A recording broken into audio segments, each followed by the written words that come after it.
បាទចំពោះលំហាត់ទី2នេះគឺមានន័យថាហូបនេះមានត្រីកោណ2បាទអញ្ចឹងត្រីកោណខាងលើនេះមួយហើយនឹងត្រីកោណខាងក្រោមនេះមួយអញ្ចឹងត្រីកោណខាងលើនេះពេលដែលយើងធ្វើយើងត្រូវដឹងថាអាណាបាតអាណាកម្ពស់វាអញ្ចឹងបើយើងយក8នេះគឺជាកម្ពស់ដោយសារអីវាកែងនៅខាងក្រោមនេះបាទអញ្ចឹងយើងយក8នេះគឺជាកម្ពស់អញ្ចឹងលេខ9ម៉ែត្រនេះគឺជាបាតបាទហើយចំពោះហូបមួយទៀតមានន័យថាយើងគូសចំណោកែងវាមកខាងក្រោមនេះមកអញ្ចឹងមានថានេះគឺជាកម្ពស់របស់វាអញ្ចឹងកម្ពស់វាខាងហ្នឹងនេះមានថានេះហើយនឹងនេះស្មើគ្នាអញ្ចឹងមានកម្ពស់នេះគឺ8ម៉ែត្រដូចគ្នាហើយបាតរបស់វាគឺខាងក្រោមនេះ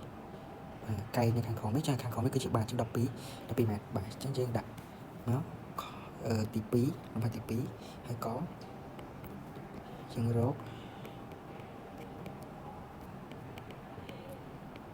ផ្ទៃក្រឡានៃរូបយើងដាក់តាមរូបមន្តក៏បានដែរតាមរូបមន្តស្មើនឹងយើងយក a គុណឲ្យh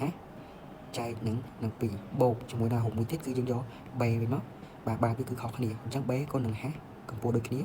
ហើយចែកនឹង2ដោយ a ស្មើនឹង12ម៉ែត្របាទ b ស្មើនឹង9ម៉ែត្រhកម្ពស់ដូចគ្នានោះ8ម៉ែត្របាទហើយយើងចម្លងវាចូលរូបមន្តយើងទៅនោះ a ស្មើនឹង12ម៉ែត្រគុណនឹងh 8ម៉ែត្រហើយយកទៅចែកជាមួយនឹង2បូកជាមួយនឹង9ម៉ែត្រគុណនឹង8ម៉ែត្រចែកនឹង2បាទអញ្ចឹងខ្ញុំសម្រួលលេខ8មួយលេខ2ឲ្យហើយទៅនេះខ្ញុំសម្រួលនេះមកនេះអញ្ចឹងយើងនៅសល់12ម៉ែត្រគុណនឹង4អានេះម្ដងហើយខ្ញុំយកទៅបូកជាមួយនឹង8បាទនេះ8ខ្ញុំសម្រួល2ទៅអញ្ចឹងនៅសល់4អញ្ចឹងខ្ញុំបាន9ម៉ែត្រគុណនឹង4ម៉ែត្របាទហើយគុណនេះមកអានេះបាន48ម៉ែត្របូកជាមួយនឹង9ដល់36ម៉ែត្របាទសំទោសនេះបាត់ម៉ែត្រចេញម៉ែត្រការ៉េបាទចានេះចេញម៉ែត្រការ៉េហើយនេះចេញម៉ែត្រការ៉េហើយយើងបូកគ្នាទៅវាឃើញ84ម៉ែត្រការ៉េបាទដូចនេះរបស់យើងស្មើនឹង84ម៉ែត្រការ៉េបាទចំពោះលំហាត់ខនេះវិញមានន័យថាចេះត្រីកោណទាំងអស់នេះទាំង6នេះបាទត្រីកោណនេះមាន6ចុង6នេះគឺស្មើគ្នាអញ្ចឹងមានន័យថាយើងរកផ្ទៃកន្លងតាហូបនេះមួយមកបានហើយរកផ្ទៃកន្លងតាហូប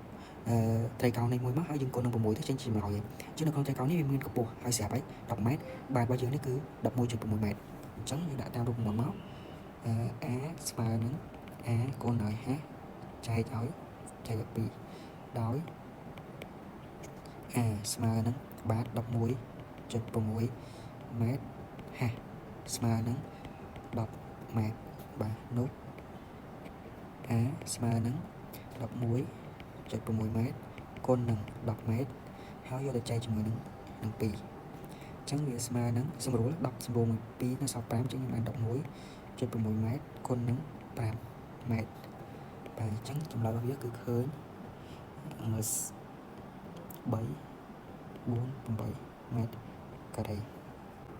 បាទនៅពេលដែលយើងឃើញចម្លើយរបស់វាហើយយើងយកវាទៅគុណនឹង6ទៅដោយសារត្រីកោណនឹងមាន6យើងដាក់ថា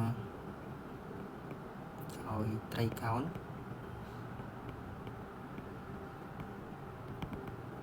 មាន6នោះបាទយើងយកលេខគុណ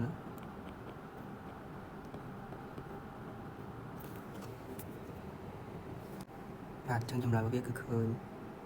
20គុណ88ម៉ែត្រការ៉េបាទអញ្ចឹងដូចនេះស្មើនឹង